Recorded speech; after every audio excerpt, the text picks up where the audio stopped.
We have Dr. James Finnegan and Dr. Ed Feldman, who both are Navy veterans and served with the Marines in Vietnam.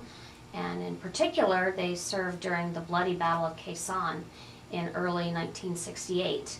And the Dr. Finnegan has written a book called In the Company of Marines, A Surgeon Remembers Vietnam.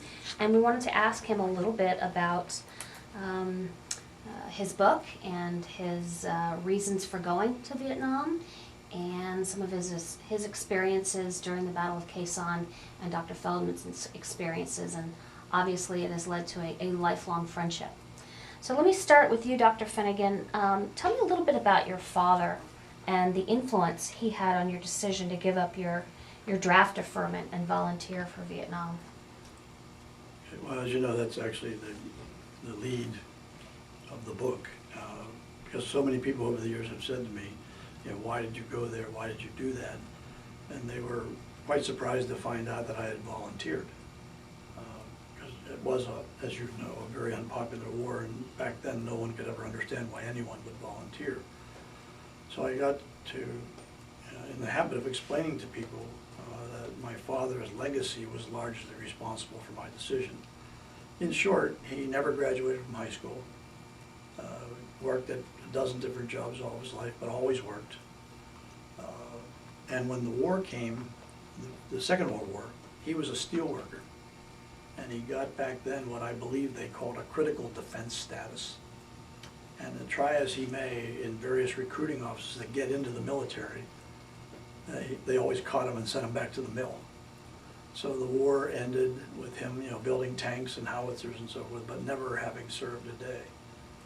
Later he got into a little business as a businessman, and again he said every time he walked into a business meeting or a luncheon or whatever, the first two questions people always asked is, where did you go to college and where did you serve in the war? And of course he had no answer for either one. And he spent his entire business life mindful of the fact that he couldn't answer either question. So from the time I was old enough to understand English, he would say to me, I don't care what you're going to be, I don't care what you're going to study. When you grow up, you're going to go to college and you're going to serve your country. And so by the time I was high school, college, it was inculcated in me that that was what I was going to do one way or the other. I still remember when we went to college, we were the first kids in our entire family who ever went beyond high school. It was bad enough for me, but when he sent my sister to college, our relatives actually berated him a bit. Why would you ever send a girl to college? So you see the environment I came from. At any rate, when the war broke out, I was already in my surgical training, but ever mindful of my father's message. And at one point when it was, I guess, reaching its peak in 66, 67, I just said, you know what, if I don't do this, I will not be honoring my father's wishes. And so I relinquished my deferment, volunteered for Vietnam, and ended up with Eddie in the 3rd Marine Division in areas that I never thought I would ever be in. How about you, Dr. Feldman? What prompted you to volunteer for Vietnam? All I ever wanted to do was be a sailor. And or a Marine, or a soldier. And growing up, I was a loner, and not a loner, but I went to the movies and watched every war movie and every cowboy movie that I could. And when the war came along, I was accepted at one medical. I came from Ivy League college and accepted conditionally at one medical school, and thought about after medical school just forgetting the whole deal and taking permission in the Marine Corps. And just wanted to do this thing for reasons I can't even begin to tell you, but I felt it was my duty. And here I had this old Chevy convertible and an education. And my uncles had served. My father did not. It was an age and family thing. And he was an air raid warden, one of those things from World War II in case there was an attack. And I didn't view him disrespectfully, but felt as if I wanted to just do my thing. And felt that with the training that I had received, far less than my big brother here, I could learn and do what I felt I had been given the privilege of doing, so that was my thing.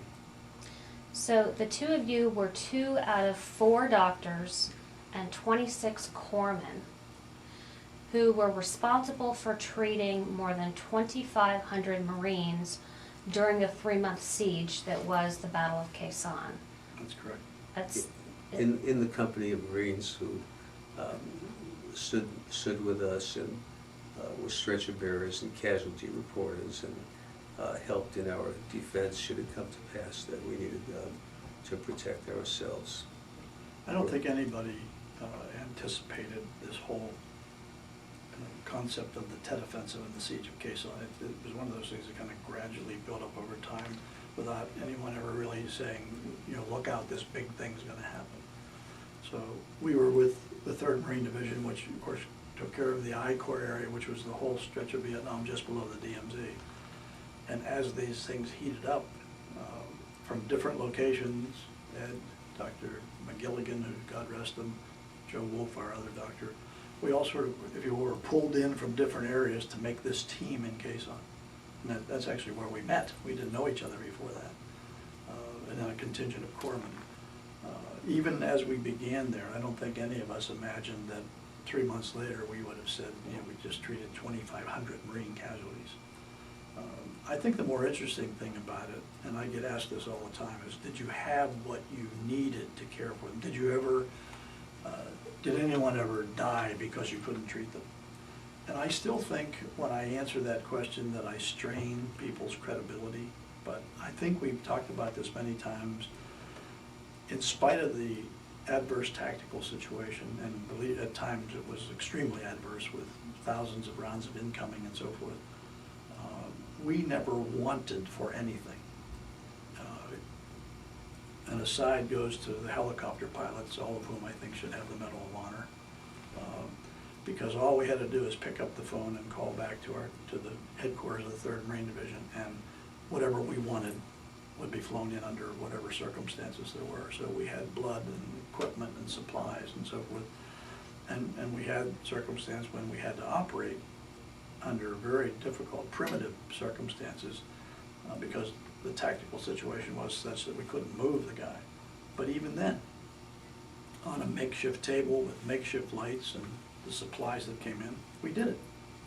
And when you look back on it, people would say, gee, you didn't have this. Well, the fact is we had all the basics and we did what had to be done. And I have maintained from that time to this that of those 2,500 Marines who came through there was never one instance where we put somebody in the corner and said, we can't treat them or we can't get to them. Everybody got treated during that period of time. You said your instincts were pretty good with triage, and that most of the time when you separated the walking wounded from the severely wounded, your initial instincts were usually pretty right on. Well, that's another one of those things that, again, if you haven't done that, if you haven't, I don't want to say mass casualties, but if you haven't seen a whole lot of casualties drop on you at one time, it's hard to conceptualize. But by virtue of experience, mostly, if we got word from the chopper pilots that they were bringing in 6 or 12 or 25, whatever it was, the whole process was to start at the doorway and look at these guys. And whether Eddie was on triage or me or Don or whoever was the triage person, with a 10, 20-second eval could say litter 1, litter 2, litter 3. And it was remarkable how accurate it was. Almost always, the worst injured casualty was in the first spot for the first team and so forth. It just worked. I get experience, intuition, and so forth, but all of us could do it, and we did it.